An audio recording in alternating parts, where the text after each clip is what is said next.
មកស្ដាប់សលេងអាវងគេរៀនច្រៀងហើយស្ដាប់យូរយូរស្ងាត់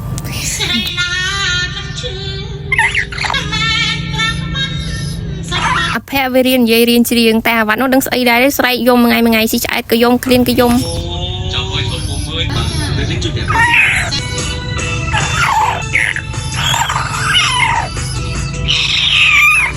អាវ៉ាត់អាភ័យអើយវិញសលេងតឹងមែន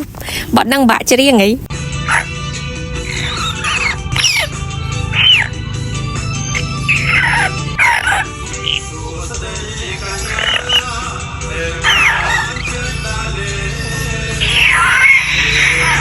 អភ័យយើងដាក់ speaker ដែលយើងនិយាយពីឲ្យវានិយាយតាមវាអត់សូវចូលចិត្តទេតែពេលដាក់ចម្រៀងឬក៏ភ្លេងអីឲ្យតែវាលឺដឹងតែវាធ្វើក្បៃក្បោតាមហើយទោះយើងបើកមើលរឿងតែយើងអីក៏ដោយក៏វាលឺវាធ្វើតាម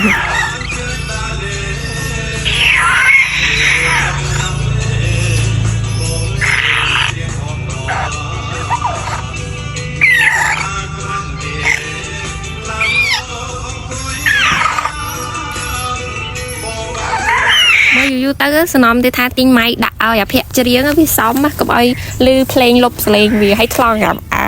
វ៉ាត់ស្រ័យទៀត